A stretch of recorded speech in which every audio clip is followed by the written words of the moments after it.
Hey guys, Matt here from Work Story here with another video based on stuff we learned from talking to people that we work with, dealing with customers of Work Story. This week we're talking about employee engagement and 3 tips to help boost engagement within your team. First one, establish regular check-ins. This is a very quick and easy thing to do, especially for managers. It can be as easy as a 20 to 30 minute conversation every so often. It doesn't have to be too frequent. The main point of it is just giving your team members a time and a place to vocalize their thoughts, feelings, challenges, goals, personal goals, professional goals. It's just an area for them to talk openly about things that they're looking for. And the more responsive we can be to those things, the more engaged the employee will be in the end. One quick tip on this front is when you're asking questions of the team member, keep them open-ended. Get the employee telling a story about the things they're looking for, the challenges that they're facing in their day-to-day.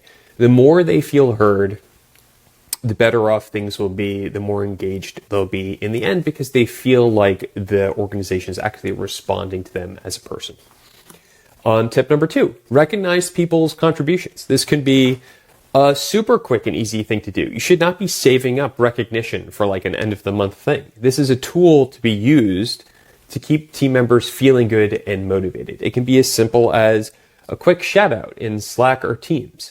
It can be pulling the person aside and saying, hey, how meaningful it was that they did a really great job on that front. It's really just creating a positive reinforcement loop of they did something really good and you're making them aware that you've seen that and you're acknowledging how good it was and how helpful it was to you.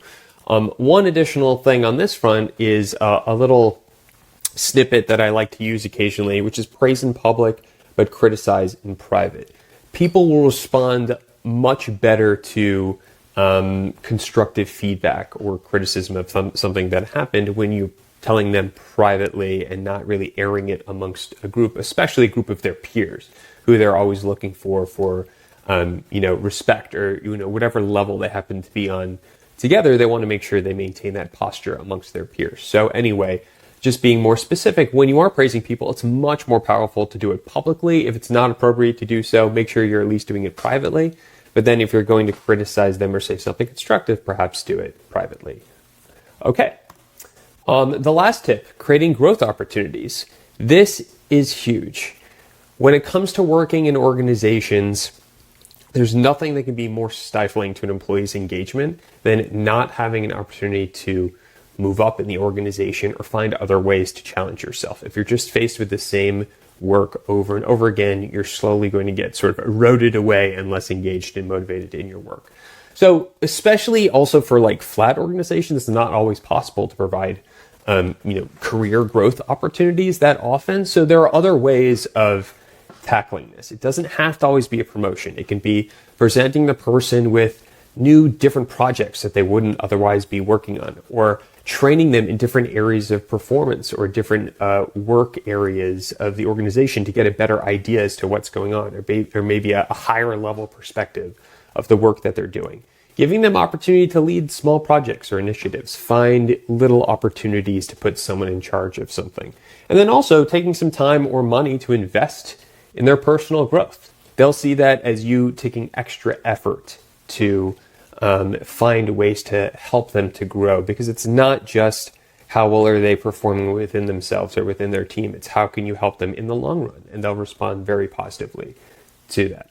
So anyway, these are 3 quick and easy tips, ways to keep your team members engaged, not too difficult to implement, and can have a huge impact on your employees in the long run.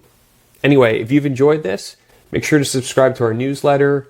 We share videos and all these sorts of things on a weekly basis, as well as blog posts. I hope you guys are able to try to implement one or more of these within your team, and catch you next week. Thanks so much.